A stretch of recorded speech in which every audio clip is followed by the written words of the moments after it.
Menjelaskan hikmah dari kisah kelicikan saudara-saudara Nabi Yusuf alaihissalam, ulul azmi, kisah sahabat seperti Fatimah Az-Zahra, Abdurrahman bin Auf, Abu Zar Al-Ghifari, dan lain-lain. Hikmah kisah kelicikan saudara Yusuf yaitu memberikan pelajaran bahwa niat buruk tidak akan pernah berakhir baik.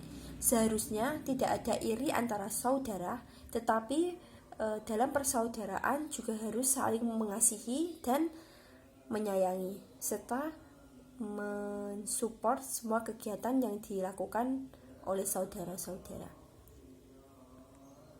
Ulul azmi menjadikan kita pribadi yang kuat dan tabah menjalani rintangan kehidupan. Teguh hati mempertahankan kebenaran, menjadikan kita pribadi yang ikhlas dan tidak mudah putus asa. Kemudian hikmah dari kisah Fatimah Az-Zahra, yaitu menjadi wanita sholih dengan kesederhanaannya, memberikan kita pesan untuk tidak sombong, jadi harus selalu rendah hati.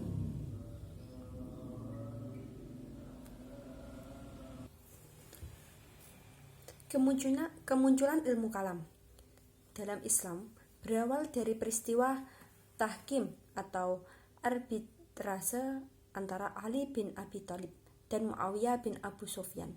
Perseteruan politik ini tidak hanya memecah belah Islam dalam perkara pemerintahan, namun juga bergeser ke penafsiran teks agama yang melahirkan disiplin ilmu kalam.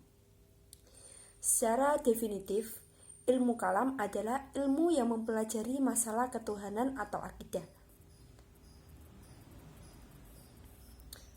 Pak Harun Nasution dalam bukunya menuliskan bahwa ilmu kalam adalah ilmu yang membahas wujud Allah, sifat-sifatnya, kenabian, alam, dan hubungan Tuhan dengan makhluk-makhluknya.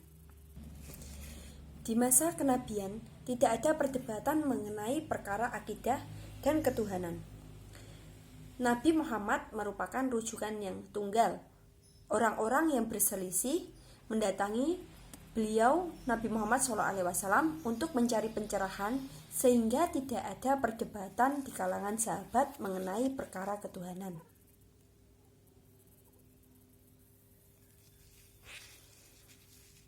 Selain itu, Nabi Muhammad SAW juga sempat melarang sahabatnya bertanya mengenai qadar, yang nantinya menjadi kontroversi di kalangan ahli ilmu kalam. Selepas wafatnya Rasulullah, barulah aliran-aliran pemikiran Islam bermunculan. Aliran-aliran diantaranya yang pertama, aliran Khawarij yang menolak tahkim atau arbitrase sepenuhnya, serta menganggap bahwa orang-orang yang menyetujui tahkim telah melanggar hukum Islam. Orang yang melanggar hukum Islam telah berdosa besar. Selanjutnya, orang-orang melakukan dosa besar tergolong sudah murtad dan keluar dari Islam, serta darahnya halal ditumpahkan. Karena itulah mereka merencanakan membunuh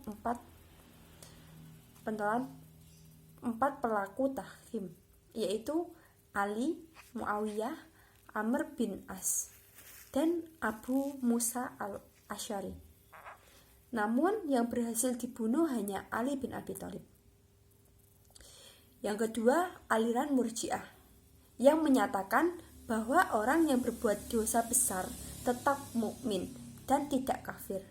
Perkara dosa diserahkan kepada Allah SWT, terserah dia mengampuni atau memasukkan pelaku ke dalam neraka. Yang ketiga, aliran Mu'tazilah yang menolak dua pendapat di atas atau dua pendapat tadi. Bagi aliran Mu'tazilah, orang berdosa besar tidak bisa dianggap kafir dan tidak bisa juga orang mukmin. Pendosa besar berada di posisi antara Islam dan kafir. Penegasan posisi ini yang menjadi penanaman Mu'tazilah, yang di dalam bahasa Arab kesohor dengan sebutan al-manzilah bain al-manzilatain, posisi di antara dua posisi. Setelah 3 aliran tersebut, lalu muncullah aliran ilmu kalam yang terkenal, yaitu Qadariyah dan Jabariyah, kemudian Asy'ariyah, Maturidiyah, dan sebagainya. Pada aliran Qadariyah, manusia memiliki kebebasan atau free will dan kebebasan menentukan perbuatannya.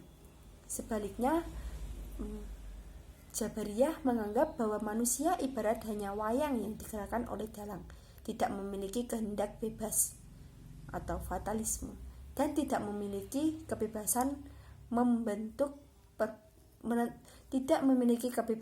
untuk menentukan perbuatannya.